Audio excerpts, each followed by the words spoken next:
Hello. Hello, hello, hello.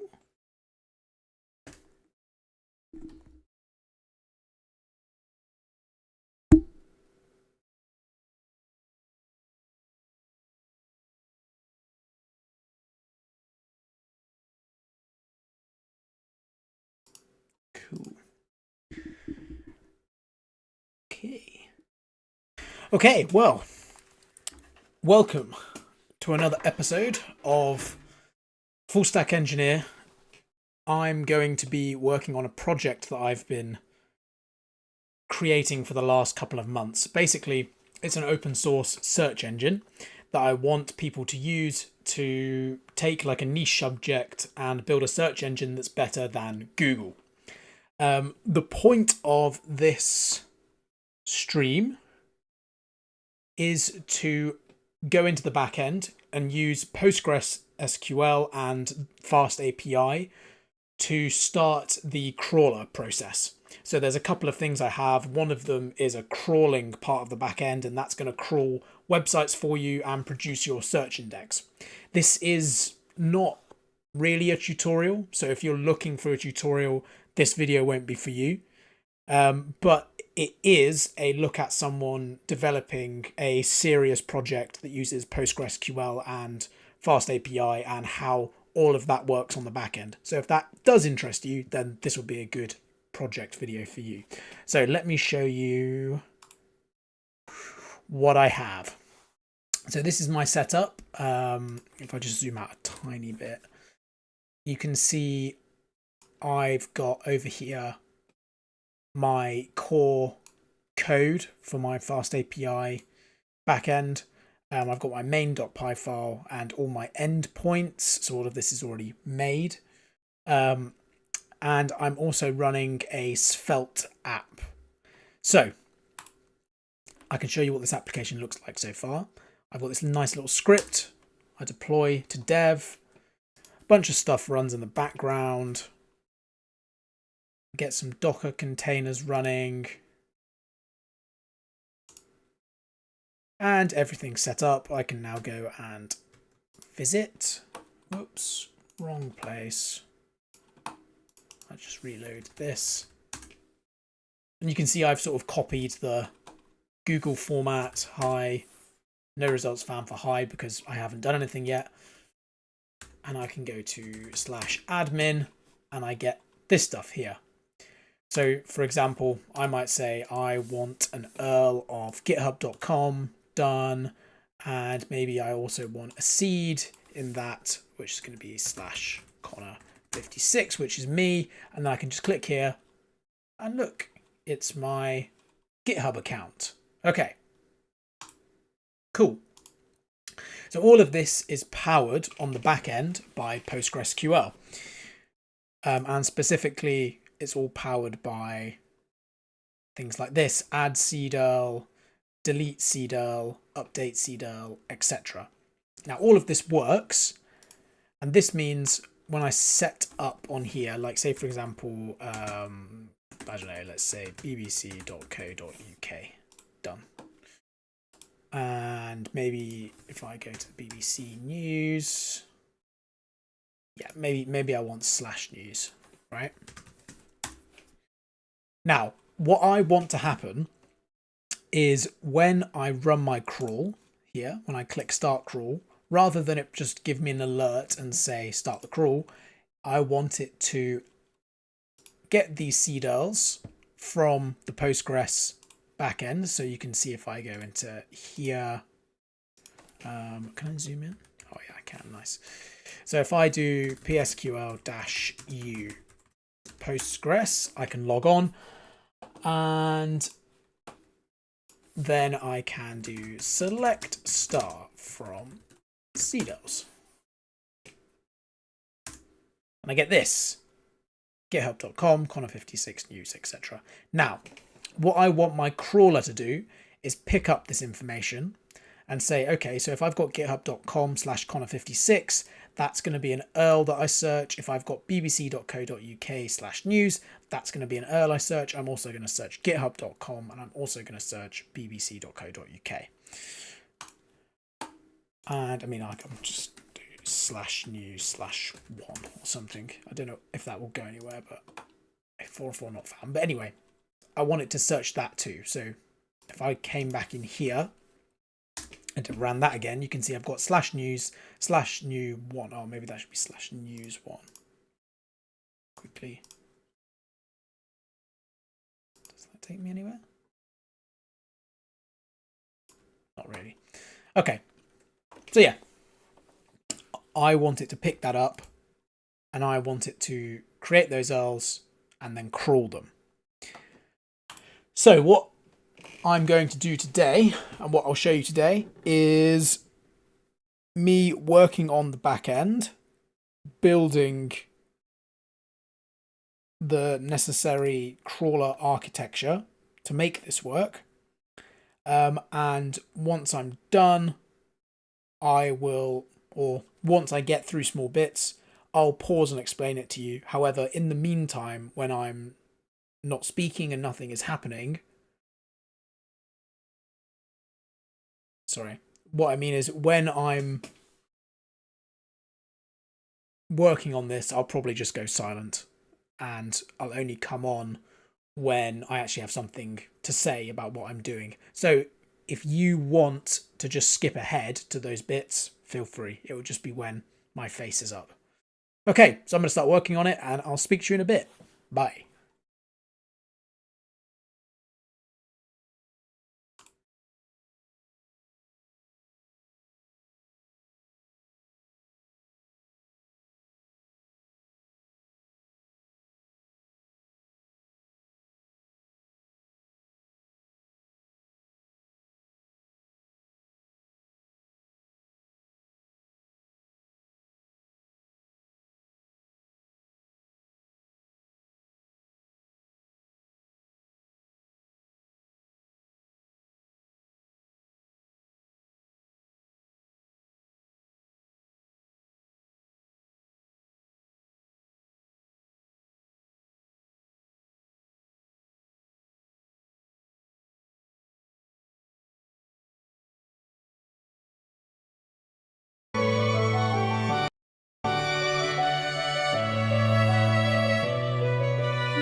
Hello. Okay, so I may as well explain this to you. So this is Svelte, and at the moment the buttons that I'm using to start and stop the crawl, etc., don't work because I've just got this alert start crawl. So I'm going to change this to handle start crawl, and this is sort of how you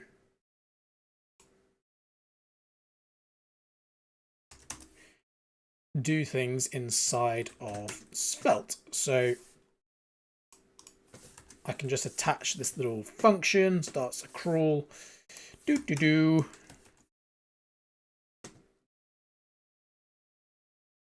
send that post, etc. regex. Okay, so let me just check. Do I actually accept that? Crawl data. Okay, so I've got regex and max iter. Yeah, I don't really want that. I'm going to rip that out, I think. Yeah, I'm going to rip that out. There we go. Lovely. So I've got this thing in here checking the auth token and then this stuff coming in here. So crawl data.max iter.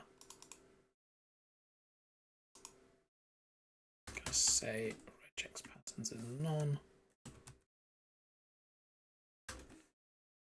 Max iter -1, something like that. Do I need to even do that? Let's see.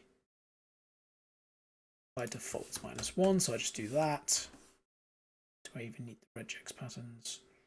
I do not. Okay. So the regex patterns are really good for testing, basically. Yeah. So this should still be fine. I've probably broken the tests, but I don't care. Don't care about having that. Don't care about having that.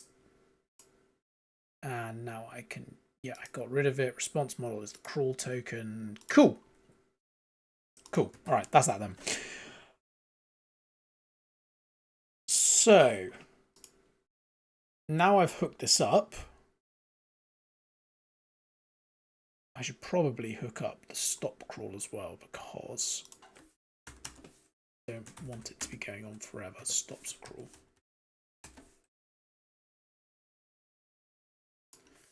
So console.log this response. I'm doing this so on the front end I can see what was returned and it will basically, for debugging, it will basically let me know if something's gone wrong and why. That's the authorization. Stop crawl. Okay. Don't think I need to give anything again. Stop the crawl yet. Doesn't matter. Check auth token crawl end dot set. Let's get the crawl end. Nice. So because this is a bit of an aside, but because the application is made to be operated by a single person at the moment, it's not meant to be operated by many different people, I can just store at the very top of this file some global crawl events, crawl pause and crawl end, which are going to be async IO events. In fact, I might even just say that explicitly up here. And the reason this makes things simpler, and the reason this is possible, is because there can only be one crawl at a time. But you could imagine, hypothetically, in the future, multiple people could be running crawls, although I don't know why they would. So yeah, maybe this will stay, maybe it won't. Okay. Where are we? Start crawl, stop crawl, toggle crawl, stop crawl. Okay, yeah. Stage crawl stopped successfully. Okay. And this should work. Stop crawl, body JSON, etc. And I'm also going to log this for debugging. Nice. Right. Let's go to the crawl and let's just try and stop it. No, I didn't finish it off to...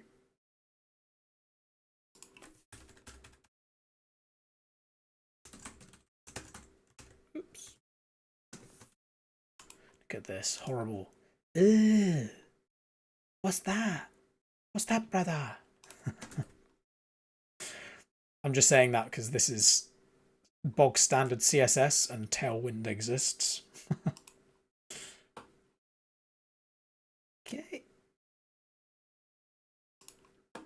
Stop the crawl. What? Why are you doing that?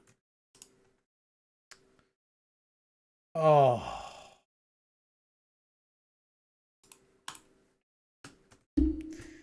So what happened there was my Vite test server died.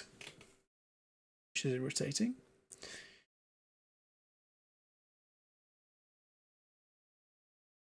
Okay.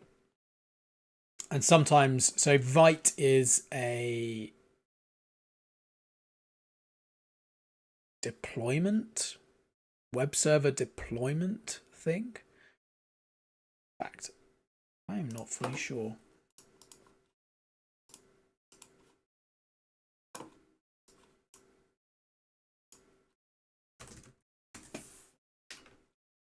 Local deployment server written by Evan Yu, the creator of Vue.js. Yeah. Yeah, it's really good. But it does do this sometimes. Oh,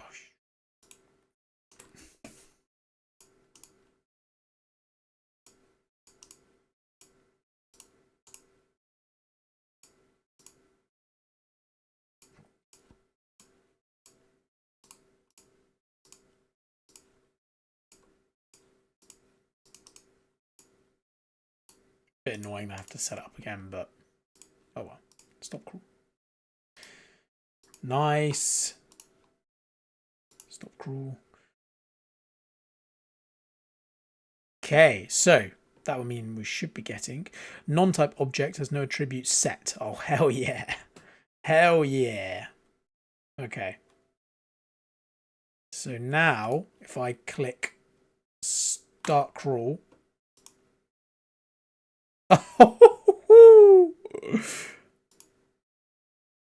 Cool. So yeah, so that started it and it worked. That's nice. Now I need to figure out the Postgres stuff. So I have lq.qsize 2 scene els. Okay, that's nice. So get all the els from the Postgres database, all els await db client.fetch. So this should be setting up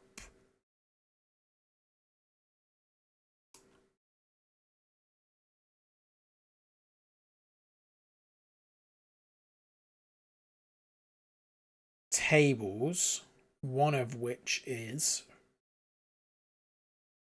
resources, a resource table. First visited, last visited, all visits, external links, etc. This is a bit of a mess, actually. Okay, I'm going to go away again. Now I've explained me adding stuff into Svelte, and I will come back when I have made some of the Postgres stuff and explain what I did. Okay, bye.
Okay, enough of that fancy music. So this is actually a lot faster than I thought, so I may as well just go over what part of this is Postgres and then cut the stream. So basically, the way this works is I have a library called async PG, and this stands for asynchronous Postgres. And I pass in to this function a client. And a client is my way of speaking to Postgres. So in main, when I first set everything up, I have my global database clients, Postgres and Quadrant. And when I start the server, when I start this FastAPI server, I get the global variables, get the global Postgres variable, and I do async pg.connect, and I connect using my environment, which is here. It's just all standard stuff, so it doesn't really matter if you see it. I connect to the Postgres client, which is this Postgres container running on Docker. And then anytime I want it, so for example, in this case, it would be in start crawl,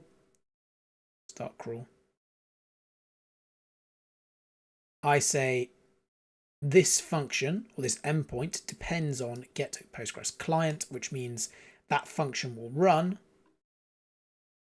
This function up here will run and return to me the global Postgres client. This is what I pass into my gather function. So I pass this in, gather.gather, Postgres client. And this is using async.io, which is asynchronous Python, which means that my gather function is non-blocking. So this gets passed in. And then I can use this syntax here. So I've got my DB client, and then I can do .fetch, select last visited from resources. So I can just send in an SQL query, and this gives me all of my URLs, for example. Or if I wanted all of my CDLs, well, this is, you can see I get CDLs passed in the DB client. I come to this storage location, and you can see it's the same sort of thing. Select star from CDLs. Okay. So that's basically how you do it, really. I mean, it all starts out with a little connection. You import your async PG, wherever the hell that is. Here. You connect to wherever your Postgres instance is, and if you want to do it easily, you can just run this command. Yeah. Subprocess.run, run that. That will start your Docker container. This will connect you, this plus the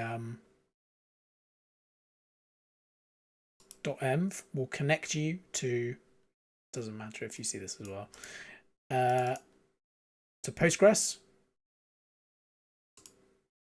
And then it's as simple as doing Postgres client.fetch select star from some table.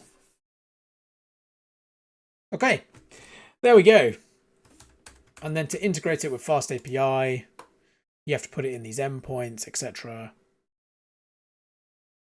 But I'm going to stop now because this was actually a lot less Postgres and FastAPI than I thought, and it's now just going to be about me sorting out the crawler logic, which I might do off stream because it's probably not necessarily going to be that satisfying to watch. Okay, see you in the next one. Bye.